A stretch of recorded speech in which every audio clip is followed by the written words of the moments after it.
Programme میں خوش آمدید ناظرین، میں اسد اللہ خان ہوں۔ گزشتہ دوروں سے چرچے ہیں ٹیلی ویژن پر ایک گھر کے، اور یہ گھر ہے سابق ڈی جی پاکس لیاقت قائم خانی صاحب کا۔ یہ سابق ڈی جی ہوا کرتے تھے، اور جب اپنے عہدے پر سے ریٹائر ہوئے اس کو کچھ عرصے بعد جب نئے میئر آئے کراچی میں تو ان کے یہ مشیر مقرر ہو گئے۔ اب آپ بہت نیوز سن چکے ہیں، ٹیلی ویژن پر دیکھ چکے ہیں کہ کتنا عالیشان محل انہوں نے بنا رکھا تھا۔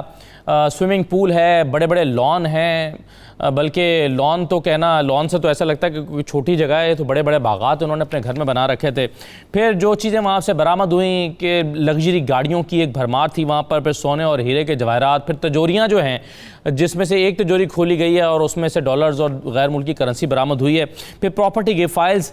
اب یہ جو شاہانہ انداز ہے، اس کے پیچھے فارمولہ کیا ہے؟ اس کے پیچھے فارمولہ یہ تھا کہ 20 سال میں انہوں نے 71 پارکس بنائے، لیکن بنائے صرف فائلوں میں، کاغذوں میں بنائے، اصل میں وہ پارکس نہیں بنائے۔ اصل میں وہ 20 پارکس جو ہیں وہ یہاں پر بن گئے جہاں پر یہ موصوف رہا کرتے تھے، اور ان کی جو آخری تنخواہ تھی وہ 1.25 لاکھ روپے تھی۔ اور زیادہ دلچسپ بات یہ ہے کہ ابھی یہ جس پوسٹ پر کام کر رہے تھے، یعنی میئر کے مشیر کے طور پہ، وہ اس قوم کی خدمت کے لیے صرف کر رہے تھے، وہاں سے کوئی تنخواہ نہیں لیتے تھے، کوئی معاوضہ نہیں لے رہے تھے۔ میں حیران ہوں کہ ان کو سراہا کیوں نہیں گیا کہ آپ بھائی معاوضہ نہیں لے رہے، آپ مفت کام کر رہے ہیں اس قوم کے لیے، تو یہ تعریف تو ہونی چاہیے تھی، لیکن یہ تعریف بھی ان کی نہیں کی گئی۔ اب یہ ساری صورتحال کچھ سوالات کو جنم دیتی ہے۔ ایک سوال نمبر 1 یہ ہے کہ ان کے خلاف ہونے والی 2003 میں اور 2013 میں جو تحقیقات ہوئیں، جو نیب نے سٹارٹ کیں یا اینٹی کرپشن نے کیں، وہ کیوں رکوا دی گئیں، کس کے کہنے پر روکی گئیں؟ اس پر نیب کے خلاف ایک انویسٹیگیشن ہونی چاہیے کہ آپ نے اس کیس کو منطقی انجام تک پہنچائے بغیر کیسے کیس کو روک دیا۔ اس کے علاوہ شاید میئر صاحب سے پوچھا جانا چاہیے کہ کیسے بیک گراؤنڈ کا حامل شخص آپ کی ناک کے نیچے بیٹھا یہ سب کام کر رہا تھا اور آپ کو کانو کان خبر نہ ہوئی۔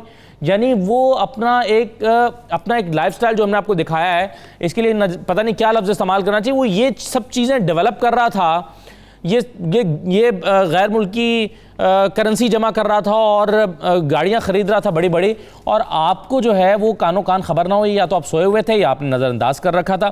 تو شاید میئر کراچی سے بھی پوچھا جانا چاہیے کہ یہ کرپشن اتنے بڑے پیمانے پر کیسے ہو رہی تھی۔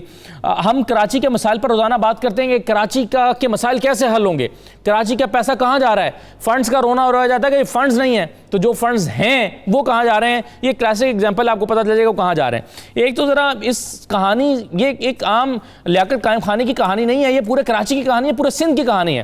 اس ایک سٹوری کو آپ انویسٹیگیٹ کرنے کے لیے چلے جائیں تو شاید آپ کو بہت ساری بیماریوں کا علاج مل جائے جو کراچی کو لائق ہیں اور سندھ کو لائق ہیں۔ تو اس لیے یہ سٹوری بڑی امپورٹنٹ ہے، اس پر ہم تھوڑا سا بات کرتے ہیں۔ خورشید شاہ صاحب کی گرفتاری پر ایک مرتبہ پھر پیپلز پارٹی میں بے چینی پائی جاتی ہے، بے چینی کیا بلکہ اس پر پریس کانفرنس آ گئی، اس پر بیانات دیے جا رہے ہیں، اس کو ایک مرتبہ پھر اپوزیشن کہہ رہی ہے کہ ہمارے سے بڑی ناانصافی ہو رہی ہے۔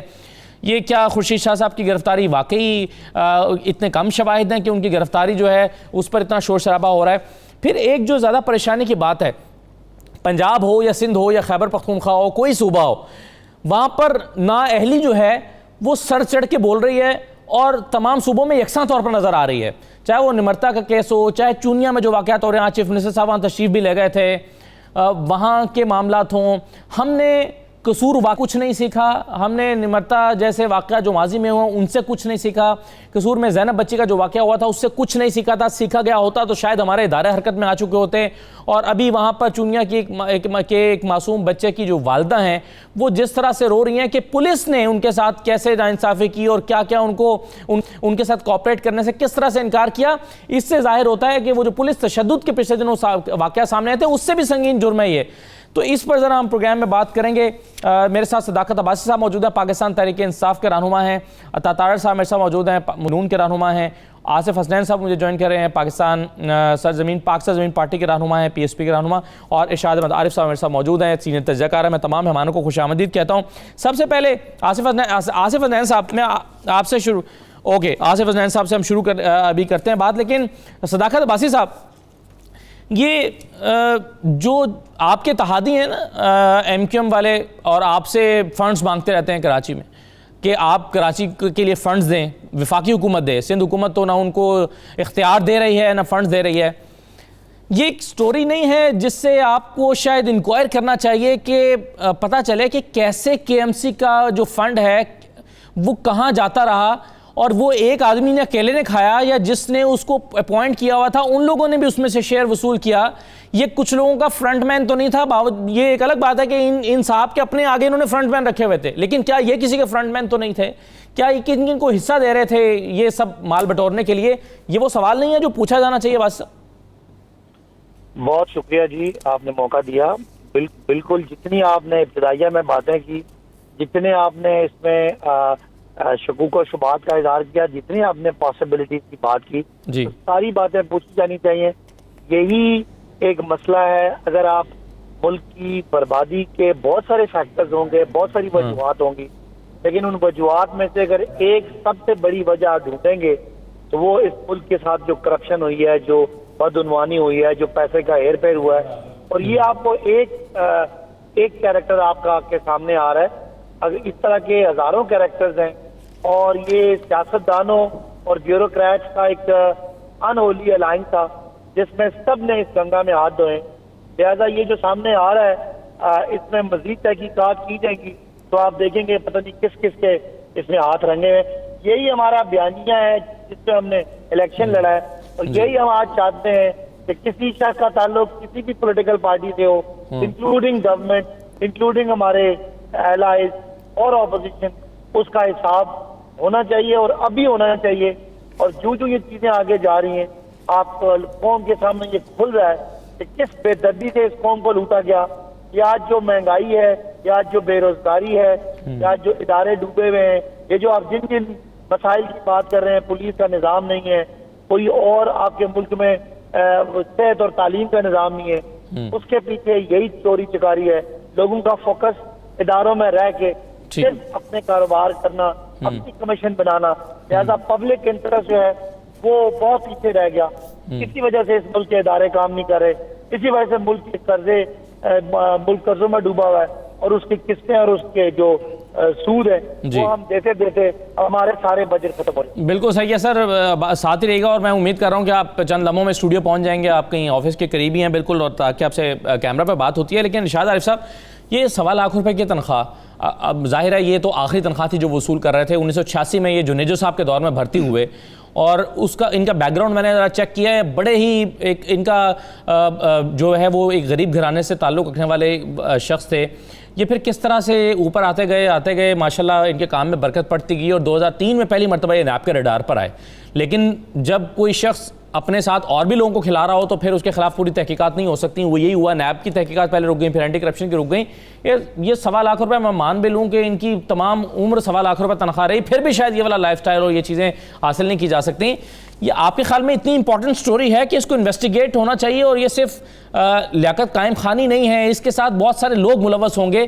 اگرچہ ان کو اٹھایا شاید جعلی اکاؤنٹس کیس سے متعلقہ کہا جا رہا ہے کہ اٹھایا گیا ہے, تو یہ تو آلریڈی نیب کے پاس کچھ شواہد ہیں کہ یہ بڑی شخصیات کے ساتھ چیزوں میں ملوث ہیں.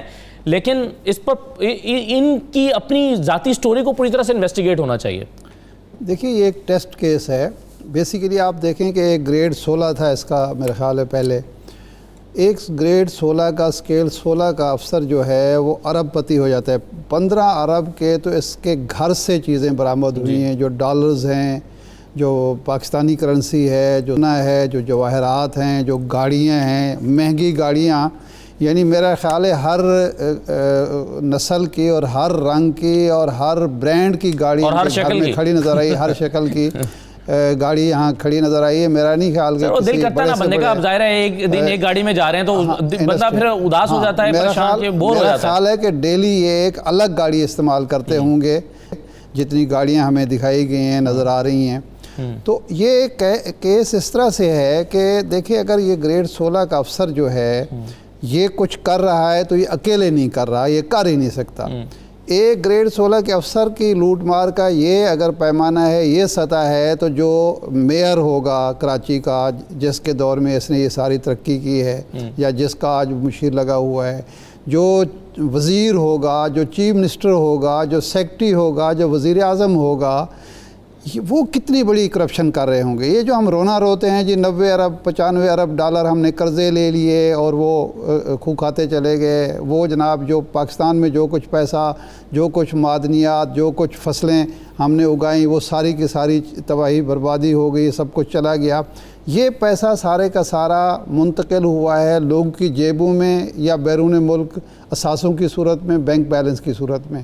تو اسی لیے احتساب کی بات کی جاتی ہے کہ ایک میٹر ریڈر جو ہے وہ سیاستدان بنتا ہے, وہ پہلے کہیں بلدیاتی الیکشن لڑتا ہے, اس کے بعد وزیر بنتا ہے, وفاقی وزیر بنتا ہے, اور پتہ چلتا ہے جناب 500 ارب کی اس کے پاس جائیدادیں بن گئی ہیں. ایک دوسرا جو کلر مالی ہے وہ جناب اس کے بعد اتنا بڑا معاملہ کرتا ہے. تو یہ ٹیسٹ کیس ہے. لیکن پرابلم کیا ہے کہ ہمیں اب نون لیگ سے یا پیپلز پارٹی سے گلہ نہیں کرنا چاہیے کہ ان پر تو یہ مہر لگ چکی کہ وہ تھے ہی لٹیرے, وہ آئے ہی اسی مقصد کے لیے تھے, انہوں نے یہ کاروبار کیا تھا.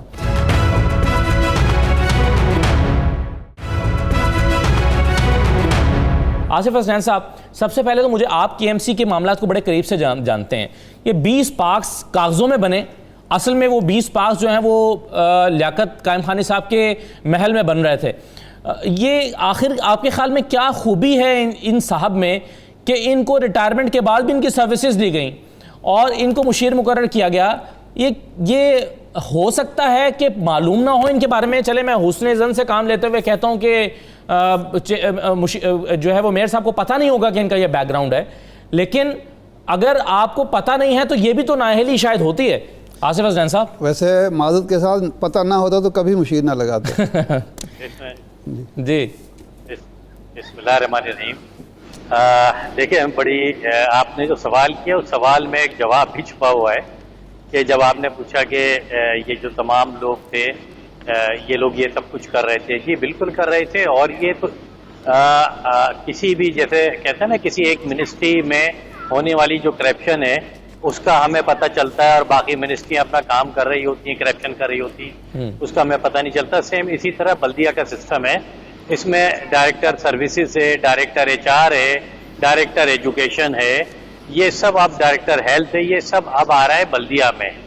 اور آپ کو یاد ہوگا پچھلے دنوں ڈائریکٹر ایجوکیشن بلدیہ کے پکڑے گئے تھے جن کے پاس سے کروڑ روپے گھر سے برآمد ہوئے تھے اور ان کے جو ہے بستر کے نیچے سے اور کمروں سے الماریوں سے جو ہے وہ کروڑوں روپے ملے تھے. اسی طرح اب یہ لیاقت قائم خانی جو ایک عرصے سے سیٹ پر تھے اور ان کا رہن سہن, ان کا طور طریقہ سب کو پتا تھا اور یہ بھی پتا تھا کہ یہ جو کام کر رہے ہیں اس کام میں کتنی پرسنٹیج لے رہے ہیں. اور کیونکہ یہ ساری پرسنٹیج آگے جا رہی تھی لہذا کسی کو ان سے مطلب نہیں تھا. اصل مطلب یہ تھا کہ کیا وہ اس پرسنٹیج میں ان کا حصہ دیتے یا نہیں دیتے, جو کہ دے رہے تھے اور کنٹینیو وہ سیٹ پر موجود تھے. میں آج بھی یہ کہتا ہوں کہ دیکھیں بجائے اس کے کہ آپ کسی ایک آدمی کو اس وقت کرتے ہیں جب وہ اربوں روپے کی کرپشن کر چکا ہوتا ہے, آپ اس کا جو لائف اسٹائل ہے وہ جب اس کا چینج ہوتا ہے, جب اس کا طور طریقے چینج ہوتے ہیں, آپ کیوں نہیں اس پہ ہاتھ ڈالتے؟ آج ان کی یہ جو پراپرٹیز آپ کو ملی ہے یہ پینٹ ہے, پینٹ بالکل یہ 10 to 20% ہے. 80% ان کی مختلف ناموں پر اور تقریباً میں کہوں کہ 50% سے زیادہ ملک سے باہر اس وقت پیسہ شفٹ ہو چکا ہے اور وہاں پر ان کی جائیدادیں ہیں. یہ اتنے نیک لوگ نہیں ہے کہ انہوں نے ساری مطلب یہ آپ کہتے ہیں ٹپ آف دا آئس برگ ہے جو نظر آیا ہمیں, یہ ٹپ آف دا آئس برگ آپ کہتے ہیں یہ تو کچھ بھی نہیں ہے, پیسہ تو سے باہر چلا گیا. بالکل یہ آپ کا الزام ہے. اچھا لیکن مجھے یہ چیز بتا دیں, آصف بھائی مجھے یہ بتا دیں کہ یہ جو 15 ارب روپے چلیں جو گھر سے صرف اشیاء ہی ملی ہیں اس کی اگر مالیت دیکھ لیں 15 ارب روپے, باقی تو چھوڑ دینا وہ جو زمینوں کے کاغذات ہیں وہ تو الگ ہوں گے, لیکن مجھے یہ بتا دیں 15 ارب روپے کتنے ہوتے ہیں؟ اس سے کیا کراچی کا واٹر سسٹم ٹھیک ہو سکتا تھا؟ اس سے کیا ٹرانسپورٹ سسٹم ایک بالکل ایک نئی شکل لے سکتا تھا؟ اس 15 ارب روپے سے کیا 15 ہسپتالوں کے 15 نئے وارڈ بن سکتے تھے؟ یہ 15 ارب روپے کتنا ہوتا ہے جتنے کی اشیاء صرف ان کے گھر سے ملی ہیں لیاقت صاحب کے؟ یہ کچرا تو صاف ہو ہی سکتا تھا, کم از کم کچرا تو اٹھایا ہی جا سکتا تھا. کراچی میں صرف اگر آپ کو فلیٹ خریدنی ہے, گاڑیاں خریدنی ہیں, تو تقریباً 150 سے 200 گاڑیاں جو ڈمپر اور لوڈر ہیں جو کچرا اٹھانے کے لیے استعمال ہوتے ہیں وہ 5 سے 6 ارب روپے اس کے لیے چاہیے. اسی طریقے سے جو ڈسٹرکٹ آپ کے ہیں ان ڈسٹرکٹوں میں اگر آپ کو کچرا اٹھانا ہے تو وہ کچرا اٹھانے کے لیے آپ کو منتھلی ایک ڈسٹرکٹ میں تقریباً 15 سے 20 کروڑ روپے چاہیے ہوتے ہیں. اس کا مقصد یہ کہ یہ 15 ارب روپے آپ کے سال بھر کے کچرا اٹھانے کے لیے کافی تھے، جو کہ کرپشن کی نظر ہو گئے. اسی طریقے سے آپ نے دیکھا ہوگا پچھلے دنوں نالوں کی صفائی کے لیے 50 کروڑ روپے سندھ گورنمنٹ نے دیے تھے. اور اسی طریقے سے شاہد خاقان عباسی کے دور میں 10 ارب روپے میئر صاحب کو دیے گئے تھے، اور اس 10 ارب روپے میں ایک رات میں میئر صاحب نے 6.5 ارب روپے صرف بیک لاگ فائلیں سائن کر کے، اور اس کے صبح ہونے سے پہلے چیک جو ہے وہ بینکوں میں چلے گئے تھے اور اپنا کمیشن لے لیا گیا تھا، جس کی تحقیقات ہو رہی تھی، جس کا کیس جو ہے وہ نیب نے میئر پہ بنایا ہوا تھا. اب یہ پسندیدہ لوگوں میں سے تھے، اسی طرح جس طرح میونسپل سروسز ان کے پسندیدہ لوگوں میں بالکل صحیح ہے سر. میں آپ کو صرف یہ بتاتا چلوں جو ہے فنڈ ہے. میں آصف بھائی واپس آتا ہوں آپ کا. میں ایک چیز بتاتا چلوں لیکن کہ ابھی بھی یہ صاحب جو سابق ڈی جی تھے یہ ابھی بھی اتنے بااختیار ہیں کہ جو اس وقت موجودہ ڈی جی ہیں آفاق مرزا صاحب، ڈی جی پاکس، ان کی کرسی پر یہ بیٹھتے ہیں، ان کے کمرے میں یہ بیٹھتے ہیں، سارے کام عملی طور پر یہ دیکھتے ہیں. ڈی جی پاکس جو ہیں وہ صرف دستخط کرنے کے لیے رکھے ہوئے ہیں، ان کا کمرہ، ان کے ملازمین، ان کی کرسی یہ استعمال کرتے ہیں. یہ ابھی بھی اتنے پاورفل ہیں.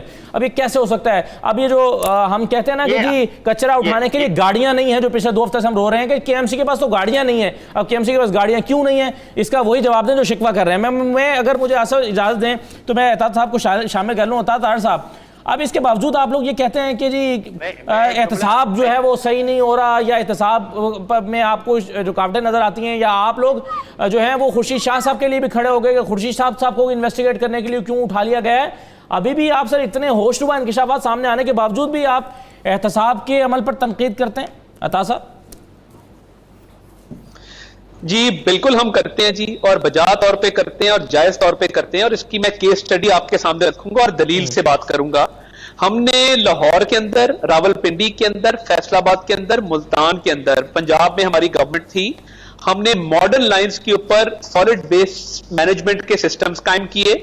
ہم نے کمپنیز بنائی جنہوں نے یہ آؤٹ سورس کیا، ٹینڈرنگ کے ذریعے دنیا کی بہترین کمپنیز نے ان ٹینڈرنگ میں حصہ لیا. اور آپ لاہور میں آ کے دیکھ لیں، جو ڈمپرز آئے، جو ویسٹ کلیکشن مشینز آئیں، جو سڑکوں کی دھلائی کے لیے مشینز آئیں، ایک افیکٹو میکنزم جس میں اکاؤنٹیبلٹی بھی شامل تھی، وہ سسٹم وضع کر کے باقاعدہ اس کو ان پلیس کیا گیا. اب ہو کیا رہا ہے کہ نیب جس کو انکوائری کرنی چاہیے تھی ان جیسے واقعات کی، جہاں پہ یہ ڈی جی پاکس نے اتنے اثاثے بنا لیے، وہ ہماری سالڈ ویسٹ کی انکوائری کر رہے ہیں. انٹرنل میکنزم دیکھیے، ہمارا پہلے دن سے یہ مطالبہ تھا کہ نیشنل اکاؤنٹیبلٹی آرڈیننس کے اندر بہت بڑی سکرم یہ ہے کہ اس کے اندر کوئی اوور سائٹ نہیں ہے. یعنی چیئرمین نیب جب ایک انکوائری کو اوپن یا کلوز کرنے کا فیصلہ کرتے ہیں، کوئی ایسی باڈی اس کو اوور سی نہیں کرتی کہ کیا یہ فیصلہ درست طور پہ کیا گیا یا غلط طور پہ کیا گیا. اور ساتھ ہی آپ دیکھیں کہ جو بیوروکریسی کے معاملات ہیں اس میں 100 طرح کے، دیکھیں میں بھی اس سسٹم کا حصہ رہا ہوں. آپ کی رپورٹنگ ہوتی ہے، آپ کے کئی ادارے ہیں جو ہر افسر کی فائنینشیل انٹیگریٹی کے اوپر اور باقی معاملات کے اوپر گورنمنٹ کو وقتاً فوقتاً رپورٹس بھیجتے ہیں. پھر اے سی آرز کا سسٹم ہے جس کو ان کے جو سپیریئر آفیسرز ہوتے ہیں وہ انڈورس کرتے ہیں.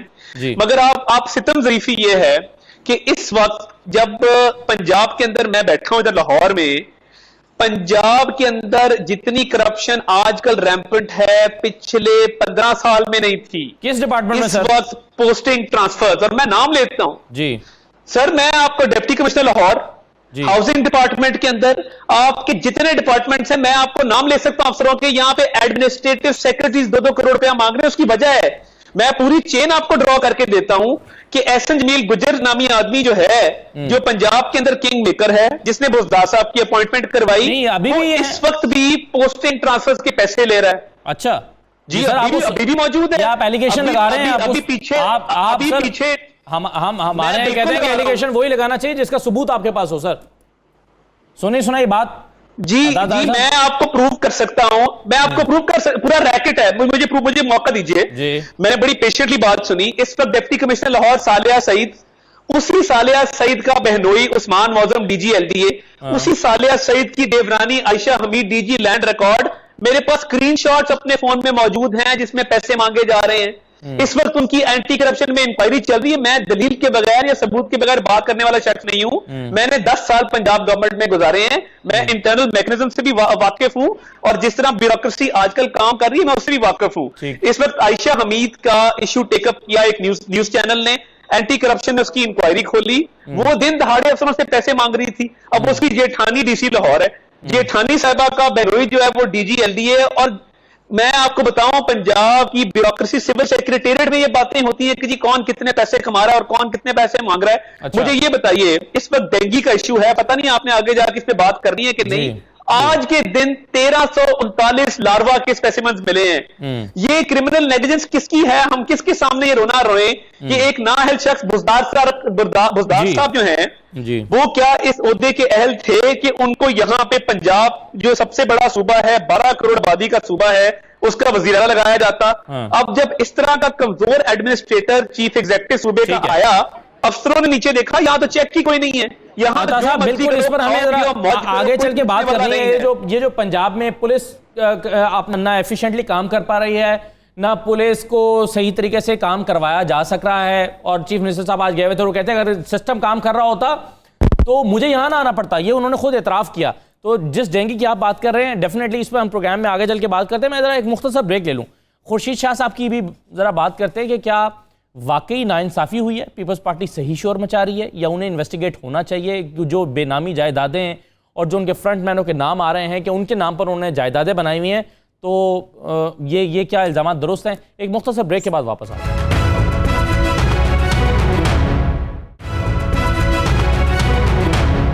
بریک کے بعد دوبارہ آپ کو خوش آمدید کہتے ہیں. میں ابھی بریک میں سیالکوٹ سے ہمارے رپورٹر ہیں حامد کالون صاحب, ان کی کال آئی. انہوں نے کہا کہ آج ابھی ارشاد عارف صاحب جو بات کر رہے تھے کہ جو واقعہ تھا 2 بچوں کو, 2 بھائیوں کو ان کی لنچنگ کی گئی تھی, ان کو تشدد کر کے مار دیا گیا تھا, ان کے ملزموں کی سزا میں کمی کر دی گئی اور ان کی سزا محدود کر دی گئی اور تقریباً اب وہ پوری ہو گئی.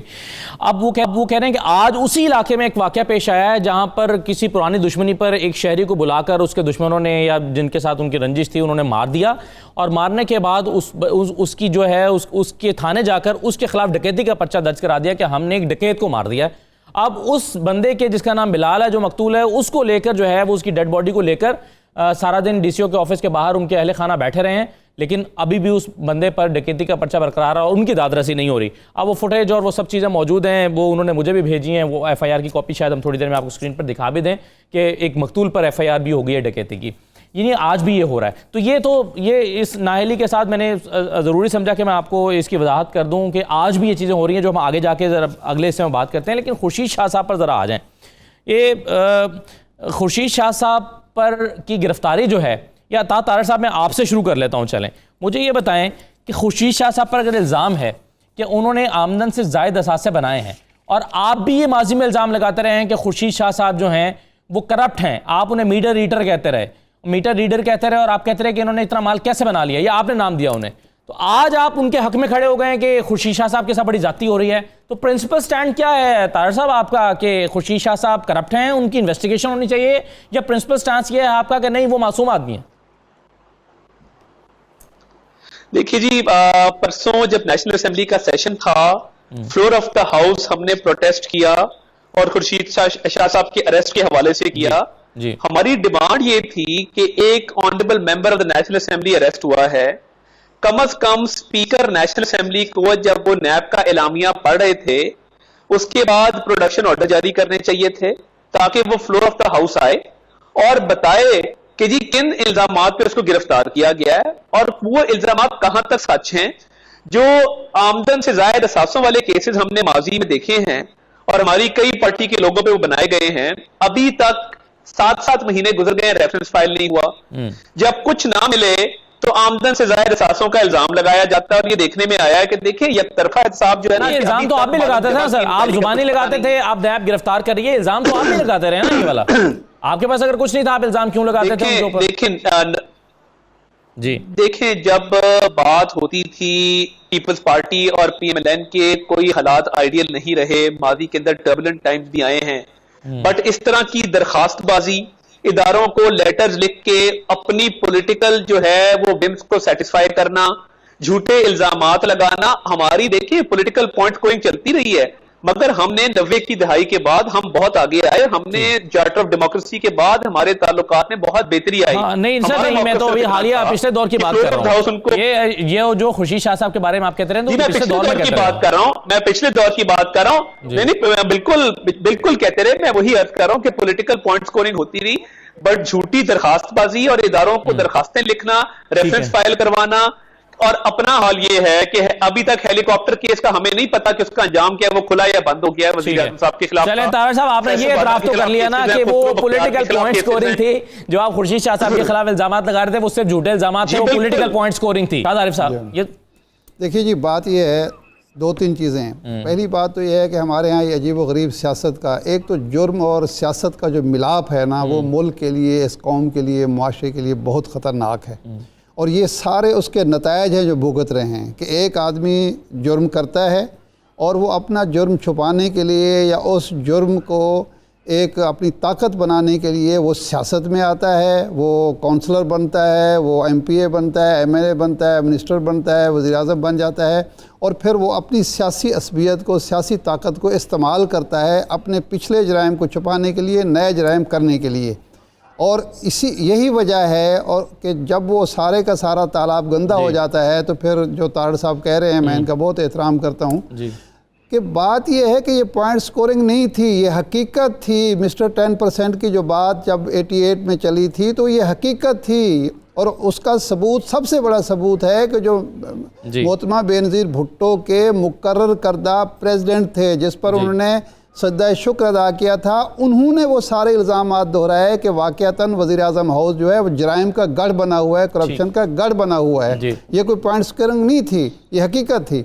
بعد میں بھی جو کچھ ہوتا رہا ہے, دونوں پارٹیوں کے لوگ کرتے رہے ہیں. فیک اکاؤنٹس کے حوالے سے انویسٹیگیشن شروع کی تھی نیب نے, وہ انویسٹیگیشن پھر رکوا دی گئی تھی. نہیں, خود دیکھیں, جناب چودھری نثار علی خان صاحب نے پریس کانفرنس 2015 میں خورشید شاہ کا نام لیا, اور یہ بھی کہا, جو آج بات سامنے آ رہی ہے, کہ اسی اکاؤنٹ سے ایان علی کے ٹکٹ بنتے ہیں, اسی اکاؤنٹ سے جناب بلاول بھٹو کے ٹکٹ بنتے ہیں, اور انہی کے مراد. یہ تو اس رپورٹ میں لکھا جو ایف آئی اے نے رپورٹ سبمٹ کی تھی. نثار علی خان نے بطور وزیر داخلہ پریس کانفرنس میں یہ بات کی تھی. اب ہوتا کیا ہے کہ بجائے اس کے کہ ہم جب عصبیتوں کے شکار ہوتے ہیں, تو بجائے اس کے کہ جو غلط کام ہوا ہے ہم اس کو غلط کہیں, جب شخصیت کا معاملہ ہوتا ہے تو ہم بجائے اس کے کہ شخصیت کو غلط کہنے کے, اس اصول کی بنیاد پر جو ہم نے وضع کیا ہوتا ہے, ہم دلائل تبدیل کر لیتے ہیں. شخصیت وہی رہتی ہے, دلائل اپنے تبدیل کر لیتے ہیں. خورشید شاہ کے بارے میں کون نہیں جانتا سکھر میں ایک ان کے جو علاقے کی چھوٹا سا ہسپتال ہے, جہاں ایک مریل سی ٹوٹی پھوٹی ایمبولینس کھڑی ہوئی تھی, 6 مہینے سے کام نہیں کر رہی تھی, اور کاغذات میں وہاں 5 ایمبولینسز درج ہیں, وہ 5 باقی 4 کے پیسے کھائے گئے. شاہ صاحب فرما رہے تھے کہ وہ یہ کہہ رہے تھے کہ ہمارے علاقے میں اسکول اس لیے بند ہے کہ وفاق ہمارے حصے کے پیسے نہیں دے رہا. اور سکولوں کا حال یہ ہے کہ جتنے سکول ہیں, بیشتر سکول جو ہیں وہ وڈیروں کے, ان کے رشتہ داروں کے, ان کے جو چمچے کڑچے ہیں, ان کے وہ ڈیرے بنے ہوئے ہیں. جی ڈیرے بنے ہوئے ہیں, اور وہاں پر ایک ایک اسکول میں جس میں بالکل ٹھیک ہے سر. تیسری بات یہ ہے کہ وہی انہی صاحب کو بنایا گیا پبلک اکاؤنٹ کمیٹی کا چیئرمین, اور وہ سارا کام کرتا تھا کہ جی آپ یہ کیس آپ کا کلیئر, یہ کیس میرا کلیئر. تو خدا کے لیے یہ جو نیب اب کام کر رہا ہے, اس میں جو خامیاں ہیں یہ وہ اسی دور کی خامیاں ہیں جب آپ کی حکومت تھی پیپلز پارٹی کی, نون لیگ کی. اگر آپ نے دور نہیں کی تو اب دور ہوں گی, کسی وقت ہوں گی, لیکن اس وقت جو ہے اس کو کام کرنے دیں. اگر ایک کلرک جو ہے مالی بھرتی ہوتا ہے, کلرک کے طور پر اربوں روپے کا مالک ہے, تو یہ وزیروں نے یا ایم پی ایز نے, ایم ایل ایز نے اس سے زیادہ پیسہ کمایا ہے. ان کو سزا ہونے دیں, کسی معاشرے کو ایک دفعہ پاک صاف ہونے دیں. اب خورشید شاہ کی بھی صفائی دی جائے گی, غضب خدا کا. کل کو لیاقت غائب خانی کے صفائی دینے والے بھی آ جائیں گے. صاحب کے دیکھیں نا آپ, ان کا بھی تو ایک پوائنٹ ہے, وہ کہہ رہے ہیں ہم نے پولیٹیکل پوائنٹ سکورنگ کر رہے تھے, ان کے خلاف کوئی ثبوت نہیں تھا ہمارے پاس. کیا بات ہوئی, وہ ثبوت نہیں تھے, مطلب وہ بے گناہ ہیں, ہم نے کہہ دیا. اس کا مطلب یہ ہے کہ جس خورشید شاہ کو جی قومی اسمبلی میں آ کر صفائی دینے کا, یہ پھر ہر باقی مجرموں نے کیا قصور کیا, ان کو بھی قومی اسمبلی میں باسی صاحب, صداقت باسی صاحب. سر 2 چیزیں, ایک تو مجھے یہ بتائیے, احسن جمیل گجر صاحب کا نام لے کر طاہر صاحب الزام لگا رہے ہیں کہ ان کے پاس ثبوت ہیں, وہ کسی بھی فورم پر لے جا کر دے سکتے ہیں کہ احسن جمیل گجر صاحب پیسے لے کر ٹرانسفر کروا رہے ہیں اور پورے جو ہے نا وہ یہ سی ایم وہ بنے ہوئے ہیں یہاں پر اس علاقے میں صوبے میں, اور اس کے علاوہ وہ کہہ رہے ہیں کہ ڈی سی لاہور صالح سعید صاحبہ پر الزام لگا رہے ہیں کہ یہاں پر جو ہے وہ بے ضابطگیوں کی اور کرپشن کی بھرمار ہوئی ہوئی ہے. سر یہ تو بڑا سنجیدہ الزام ہے, باسی صاحب کیسے رسپونڈ کریں گے اس کو؟ بعد میری باری آئی ہے اور آپ نے 2 دفعہ طارڑ صاحب کو نمبر دیا ہے. جی جی جی سر, آپ کی لائن ڈراپ ہو گئی تھی. جی میں بتانا یہ چاہ رہا ہوں کہ پہلے تو آپ کے صحافتی اصول مجھے بالکل پسند نہیں آئے. اچھا, کہ یہاں یہ طارڑ صاحب جو بیوروکریٹ جو ایک خود پالیٹیشین ہے, یہ ان بیوروکریٹس کے نام لے لے کے ان کا پرسنل پوائنٹ سکور کر رہے ہیں. جی ہو سکتا ہے ان کے ذاتی ان سے کام ہو. ہاں تو بالکل صحیح ہے, تو آپ ان کو عدالت میں لے جائیں نا سر, ڈیفیمیشن کا نوٹ لے کریں ان کے, کیونکہ میں نے ان سے پوچھا کہ آپ کے پاس ثبوت ہیں, وہ دے سکتے ہیں, وہ کہہ رہے ہیں میں ثبوت دے سکتا ہوں, تو اس لیے ہم ان کا نام لے رہے ہیں کیونکہ انہوں نے یہ الزام لگایا. پروڈیوسر کو بھجوا دیے ہیں, میں نے آپ کے پروڈیوسر صاحب کو بھجوا دیے ہیں, آپ آن ایئر کریں. جی میں اس میں اضافہ کروں گا, طارڑ صاحب نے جو الزام لگایا وہ سنگین الزام ہے. یہ باتیں مارکیٹ میں بھی پھیلی ہوئی ہیں. وزیر اعظم کو اور وزیر اعلیٰ کو تحقیقات کرانی چاہیے تاکہ کل کو یہ کوئی نہ کہہ سکے کہ یہ بھی پوائنٹ سکورنگ تھی. دیکھیں آج اگر یہ جرم ہو رہا ہے اور اگر ہو رہا ہے تو اس کی سزا ملنی چاہیے. جو کل جرم ہوا ہے اس کی بھی سزا ہونی چاہیے, اور جو پرسوں جرم ہوا ہے اس کی بھی سزا ہونی چاہیے. میں نے جو عرض کیا ہے کہ جرم اور سیاست کا ملاپ اب ختم یہ خطرناک ہے. ایک مختصر بریک کے بعد واپس آ رہے ہیں.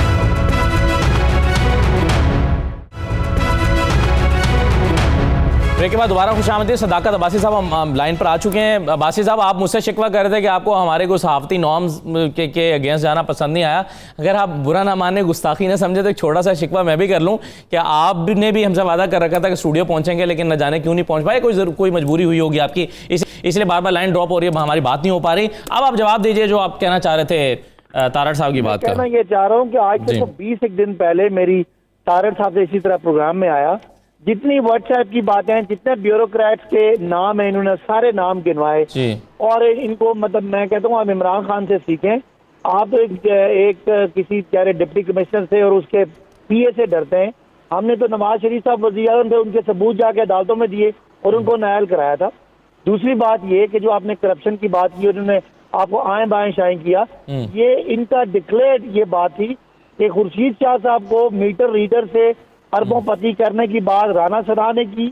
اربوں پتی بات, سر پولیٹیکل پوائنٹ سکورنگ تھی, وہ سر پولیٹیکل پوائنٹ سکورنگ تھی, وہ ثبوت نہیں تھے ان کے پاس. جو کچھ یہ کرتے رہے. چودھری نثار وزیر داخلہ تھے, اس کا مطلب چودھری نثار وزیر داخلہ میں عوام کی تنخواہ لے کے پولیٹیکل پوائنٹ سکورنگ کرتے. لیکن سر وہ ابھی طارڑ صاحب نے خود کہا ہے کہ وہ پولیٹیکل پوائنٹ سکورنگ تھی, اور یہ کوئی بری بات نہیں ہوتی اتنی بری. کہ چودھری نثار صاحب, نواز شریف صاحب تنخواہیں ہماری لے کے پولیٹیکل پوائنٹ سکورنگ کرتے رہے. اگلی بات سنیں, جس بات پہ نواز شریف صاحب نائل ہوئے ہیں اور آج سزا بھگت رہے ہیں, جس کو یہ مانتے نہیں ہیں, یہی کیس ہوتا ہے کہ لوگ پبلک سرونٹ ہوتے ہیں, ان کے اثاثے بڑھ جاتے ہیں اور وہ اثاثوں پہ کیس ہوتا ہے. اگر کرائم خانی صاحب کو آپ دیکھیں, ان کے خلاف ایک بھی رسیٹ نہیں ہے, ان کے پاس کرپشن کا ایک بھی ثبوت نہیں ہے. ثبوت یہ ہے کہ وہ لاکھ روپے تنخواہ لینے والا بندہ کیسے 4 یا 5 ارب روپے کا مالک بن گیا. خورشید شاہ صاحب جو میٹر ریڈر تھے بقول مسلم لیگ نون کے, وہ 500 ارب کے اثاثے کیسے بنے؟ کیسے یہ ہو سکتا ہے کہ کرپشن نہ ہوئی ہو؟ نواز شریف صاحب جو ان کے لیڈر ہیں, ان کی تقریریں سن لیں الیکشن کے دوران. اس کا مطلب ہے نواز شریف صاحب پچھلے 10 سال جھوٹ بولتے رہے. یہ 10% میں سے 10% کس نے مشہور کیا تھا؟ سرے محل کس نے مشہور کیا تھا؟ $60 ملین کی لوٹ مار کرنے کی بات کس نے کی تھی؟ یہ چودھری نثار صاحب, یہ خواجہ آصف صاحب. جی سر, لیکن یہ تو بتائیں نا, یہ جو ابھی آپ اتنا بڑا الزام لگایا, انہوں نے کہا کہ احسن جمیل گجر صاحب جو ہیں وہ یہاں کے چیف منسٹر کے طور پر ایک طرح سے اپنا اثر و رسوخ استعمال کر رہے ہیں اور پیسے لے کر ٹرانسفر پوسٹنگ کرا رہے ہیں. یہ اس الزام کو کیسے رد کریں گے آپ؟ یہ ہمت کریں, جرت کریں اور ثبوت لے کے کسی عدالت میں جائیں. ویسے تو یہ اینٹی کرپشن میں ہم گئے ہوئے ہیں. اچھا چلیں, اگر اینٹی کرپشن میں جیسے ہم نے صداقت عباسی صاحب, اگر وہ سزا دلا دیتے ہیں ہم آپ کو مان لیتے ہیں. آپ نے تقریباً 20 دن پہلے بھی یہ بات کی, آپ کا ڈی جی اینٹی کرپشن اس نے کیس کلوز کر دیا ہے. یہ دیکھیے یہ آپ نے واٹس ایپ مجھے بھی بھجوائے ہیں, میرے پاس بھی آ گئے ہیں, لیکن یہ تو سر واٹس ایپ چیٹس ہیں نا, اس میں جس کی بنیاد نہیں, یہ anti corruption Punjab anti corruption میں جو کیس ہے وہ بھی موجود ہے اس میں. جی طارق صاحب آپ پڑھے لکھے آدمی ہیں, اس طرح کسی بندے پہ, سرکاری ملازم پہ ون وے ہو سکتا ہے کہ آپ کی کوئی زمین ٹرانسفر ہونا چاہیے جی آپ ان پہ الزام لگاتے ہیں جو بیچارے جواب نہیں دے سکتے. بالکل صحیح ہے. چلیں یہ میں بخوب سے بات کر رہا ہوں, یہ اینٹی کرپشن کے اندر معاملہ پڑا ہوا ہے. چونکہ انہوں نے الزام لگایا ہے احسن گجر صاحب پہ اور صالح سعید صاحبہ پہ, تو ہم ان دونوں کو انوائٹ کر لیں گے پروگرام کے بعد ذرا کہ اگر وہ ہمارے کل کے پروگرام میں شرکت کر لیں اور اپنی پوزیشن واضح کر دیں تو یہ ہم اب ہماری ذمہ داری ہے کہ ہم ان کو انوائٹ کریں. جی شاہد عارف صاحب کچھ باسی صاحب شاہد عارف صاحب کچھ آپ سے پوچھنا چاہ رہے ہیں. آپ حالات سمجھتے ہیں اور ڈپٹی کمشنر کی کرپشن کو آپ آرام سمجھتے ہیں. جی زرداری صاحب جن کو آپ نے بڑا معاملہ کر کے کرپٹ ثابت کرنا تھا ان کو آج آپ نیک سمجھ رہے ہیں. نواز شریف صاحب جن کو زرداری صاحب, اچھا باسی صاحب ایک سوال لے لیں, ذرا ایک سوال لے لیں. جی ڈرنڈا کہتے تھے شاہد عارف صاحب, ان کو آج آپ نیک کہتے ہیں. تو مجھے آپ لوگ آپ سننے والے آپ کا ہی مذاق اڑائیں گے. جی عباسی صاحب بات یہ ہے کہ جب عمران خان صاحب الزام لگایا کرتے تھے تو میاں نواز شریف صاحب کا, اس سے پہلے زرداری صاحب کا یہی جواب ہوتا تھا کہ آپ عدالتوں میں جائیں, اور ہم لوگ صحافی بھی اور عمران خان اور ان کے ساتھی بھی یہ کہا کرتے تھے کہ دیکھیں آپ پبلک آفس ہولڈر ہیں, آپ جواب دیں پبلک کو, پبلک کو جواب دیں, عدالتوں میں ہم کیوں جائیں. تو اب جب کہ آپ پر یہ الزامات لگ رہے ہیں, بلکہ آپ پر تو نہیں لگ رہا, الزام لگ رہا ہے احسن گجر پہ, آپ کہتے ہیں عدالتوں میں جائیں. آپ انکوائری کریں کہ یہاں پنجاب میں یہ تاثر کیوں ہے کہ احسن اقبال گجر جو ہیں وہ کنگ میکر بنے ہوئے ہیں اور ان کے کہنے پر فیصلے ہوتے ہیں. یہ ذرا مہربانی کر کے آپ اس طرف آئیں. ارشاد صاحب میں صرف یہ بات کرنا چاہتا ہوں, ہم نے ضرور الزام بھی لگائے لیکن ہم نے الزام کو عدالتوں سے ثابت بھی کیا. میاں نواز شریف صاحب آج جیل اگر جیل کاٹ رہے ہیں تو وہ انہی کیسز میں جس پہ ہم نے ان کو جا کے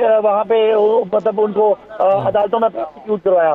اگر زرداری صاحب آج اندر ہیں تو وہ اسی وجہ سے کہنے کی بات یہ ہے کہ یہ اگر اس طرح کا کوئی الزام لگاتے ہیں تو کسی فورم پہ جا کے کوئی ڈاکومنٹ دیں, ٹی وی پہ بیٹھ کے الزام لگانا مناسب نہیں ہے. ٹھیک ہے, ہم تو یہ کہتے ہیں کہ یہ اس طرح ٹھیک ہے, میں ذرا مجھے رسپونڈ کرنے کا موقع دیجیے گا. دوسری طرف یہ کہ جب ان کے ملزموں کو جب مجرموں کو جب کوئی عدالت پکڑتی ہے یہ کالی پٹیاں باندھ کے آ جاتے ہیں. بالکل صحیح ہے سر, لیکن یہ چیزیں میں چاہ رہا تھا کہ ذرا اس پر بھی ہو جائے, اگرچہ میں اس پر زیادہ بات ہونی چاہیے. یہ جو کارکردگی کا معاملہ ہے کہ یہ نہ پولیس کنٹرول ہو رہی ہے, نہ سندھ میں کتے کے کاٹے کی ویکسین دستیاب ہے, بچے مر رہے ہیں, نہ یہاں پر جو لوگ بچوں کے ساتھ جاتی کے واقعات ہیں اس میں پولیس کسی کو پکڑنے میں کامیاب ہو پائی ہے. اور جب وہ بچہ غائب تھا والدہ دہائیاں دیتی رہی اور پولیس جو ہے وہ اس کو ٹالتی رہی کہ تم داتا صاحب جا کے چیک کرو, ذرا میلے میں چیک کرو کہ میلے میں تو نہیں بچہ چلا گیا. اس پر بھی ذرا گفتگو ہو جائے. آپ کو طاہر صاحب کہنا چاہ رہے ہیں, اور اگر چاہیں تو اس پر بھی خیالات کا اظہار کر دیں, کیونکہ یہ آپ کے دور میں بھی ویسے دور وہی دور ابھی بھی چلا آ رہا ہے, تبدیلی نہیں آئی. کہنا میں یہ چاہ رہا ہوں طاہر صاحب. آپ دیکھیے میں زینب انویسٹیگیشن کیس میں کیونکہ ہم پنجاب گورنمنٹ کے ساتھ افیلیٹڈ تھا, میں خود قصور گیا. آپ کو پتا ہے کہ زینب کا کلپریٹ کس طرح پکڑا گیا؟ ہم نے 1 کلومیٹر کے ریڈیس کے اندر ہر میل ممبر جو سر زینب کے کلپریٹ کو پکڑنا کوئی کریڈٹ, ویسے معذرت کے ساتھ طاہر صاحب یہ کوئی کریڈٹ لینے کی بات نہیں ہے. اس کی وجہ یہ ہے اس سے پہلے 11 بچیوں کا واقعہ ہوا, آپ نے نہیں پکڑایا تو میڈیا نے ہائی پریٹ کو آپ کو پکڑنا پڑا. اس کے بعد پوائنٹ اسٹیبلش کرنے دیں. یہ اچھی بات ہے, آپ مجھے پوائنٹ اسٹیبلش کرنے دیں, میں بات کیا کر رہا ہوں, آپ نے مجھے بیچ میں آپ کریڈٹ لیں گے نا 2 منٹ میں کہ زینب کے ملزم کو ہم نے پکڑ لیا. یہ ون سائیڈڈ مت چلائیے. زینب مرڈر کیس کا بندہ کس طرح پکڑا گیا؟ دیکھیے زینب مرڈر کیس کا کلپریٹ اس طرح پکڑا گیا کہ ایک فورینسک لیب موجود تھی, 1 کلومیٹر کے ریڈیس کے اندر جی آئی ٹی بنائی گئی. جی آئی ٹی نے تمام میل ممبر کا ڈی این اے لیا, 482واں سیمپل میچ کیا تو وہ کلپریٹ پکڑا گیا. یہ ہوتے ہیں سسٹم, اور یہ ہوتا ہے سسٹم کہ پولیس اس بچے کی گمشدگی کی رپورٹ کو پولیس کا ریسپانڈ نہیں کر سکتی. سر یہ بھی کل ورلڈ بینک نے کہا کہ ہم پنجاب کو کوئی ایڈ یا قرضہ نہیں دے سکتے کیونکہ آپ کے سی ایم کی پرفارمنس بہت بری ہے. پوائنٹ جو میں اسٹیبلش کرنا چاہ رہا ہوں کہ ہم نے جو پنجاب کے اندر ایک گورننس کا ماڈل بنایا تھا, ڈینگی کس نے قابو کیا؟ بالکل گورننس کا جو ماڈل آپ نے بنایا تھا, لیکن میں سر معذرت کے ساتھ اموات تھی. بہت شکریہ ادا کرتے ہوئے آپ سب کا وقت ختم ہو گیا ہے, لیکن میں صرف جاتا یہ ضرور کہنا چاہوں گا کہ جس سسٹم کی آپ بات کریں کہ ہم نے گورننس کا یہ سسٹم بنایا تھا, میرا سوال یہ ہے کہ یہ واقعہ 12واں واقعہ زینب کا رونما کیوں ہوا تھا؟ کیونکہ آپ کی پولیس کا سسٹم آپ نہیں بنا سکے تھے, اور مولانا سسٹم آج بھی نہیں بنایا جا سکا. پولیس کا سسٹم ہوتا تو 11واں نہیں پہلی بچی کا ملزم پکڑا جاتا اور 11 واقعات نہ ہوتے.